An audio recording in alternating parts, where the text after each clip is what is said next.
हे शिव शिव शंकर हर हर महादेव, हरि हरि नारायण गोविंद वासुदेव। हे शिव शिव शंकर हर हर महादेव, हरि हरि नारायण गोविंद वासुदेव।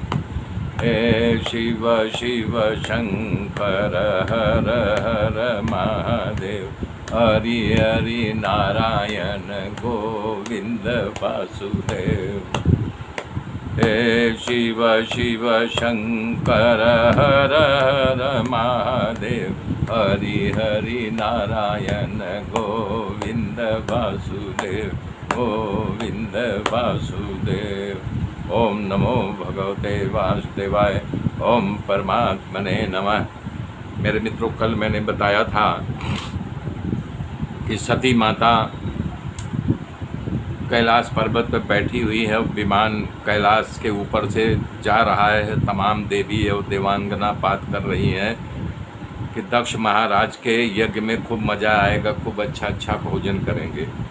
ऐसा लग रहा था मानो यज्ञ का नहीं, वस्त्र परिधान का जो है मेला लगा हुआ है। एक से चढ़ कर के एक वस्त्र और अलंकार धारण करके जा रहे थे। माता सती देखा कैलाश पर्वत पर शंकर भगवान विचार मग्न बैठे हुए हैं। आई, उनके पास बैठ करके धीरे से बोलना शुरू किया। हे प्राणनाथ, आपके ससुर के यहाँ यज्ञ हो रहा है। देखो, सभी देवता देवांगनाओं इस यज्ञ महोत्सव में भाग लेने के लिए जा रहे हैं। हे भगवान, यदि आपकी इच्छा तो हम लोग भी यज्ञ में चले। हे प्रभु, अभी मेरी सारी बहनों अपने अपने पति के साथ वहाँ आई होंगी। मेरी मासी भी मासाओं के साथ आई होंगी। मेरी स्नेह से भरी हुई माता के मिलने के लिए मेरा मन उत्सुक हो रहा है और वहाँ विद्वानों के द्वारा यज्ञ भी हो रहा है। दर्शन से लाभ ही होगा न। सती की बात सुनकर के भगवान शंकर कुछ बोले नहीं, कुछ जवाब नहीं दिया। इसलिए सती थोड़ी सी भाषा बदल दी। सती ने कहा, हे भगवान, आप अजन्मा हो, इच्छा रहित हो। जगत में आप में ही पूरा जगत है, सारा जगत में आप हैं। इसलिए आपके कहीं आने जाने की कोई उमंग और जोश नहीं रहता। परंतु मैं अबला और दीन हूँ। हमें तो इच्छा होती ही है न कि मैं कहीं आऊँ जाऊँ, किसी उत्सव में भाग लूँ, लोगों से बातचीत करूँ। मेरा जन्म जहाँ हुआ वो जन्म भूमि को देखने की हमारी इच्छा हुई है। हे नीलकंठ, नीलकंठ इसलिए कहा कि आप तो विष को भी पी के भी पचा गए हैं और अब दूसरों को जहर पीने वाले हो। तो मेरे पिता की द्वारा किया हुआ जो अपमान है उसे क्यों नहीं क्यों नहीं सहन कर ले रहे हो?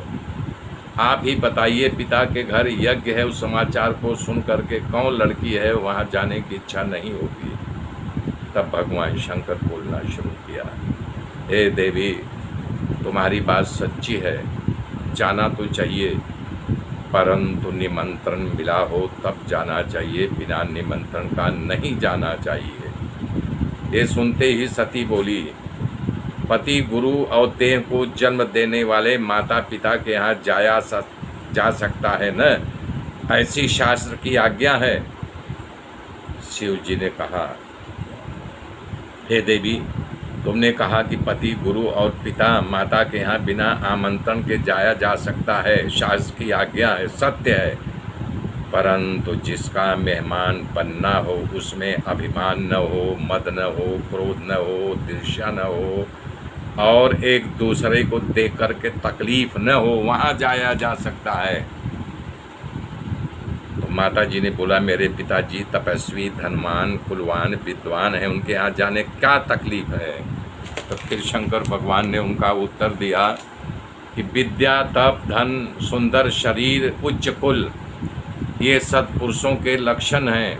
परंतु नीच पुरुष के पास अगर ये आ जाए तो उसका विवेक नष्ट हो जाता है, अभिमान बढ़ जाता है। इसलिए उनके यहाँ जो जाता है उसे रोष से देखते हैं। ऐसे उग्र और विचलित चित्त वाले के यहाँ भला जाने से क्या प्रयोजन? ये सुनकर सती कहने लगे कि मेरे पिता, आदर करेंगे ही।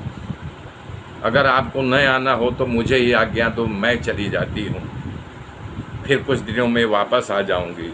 शंकर भगवान बोले, हे देवी, शत्रु के बाण से बिधे हुए पर उतनी तकलीफ नहीं होती जितनी पीड़ा वाग शब्दों के बाण की होती है। जहाँ प्रेम न हो, जहाँ मान न हो, जहाँ सम्मान न हो, वहाँ नहीं जाना चाहिए। मेरे मित्रों, मेरे साथ जुड़े रहिए, आगे की गाथा पर जोड़ूंगा। तब तक के लिए जय श्री राम।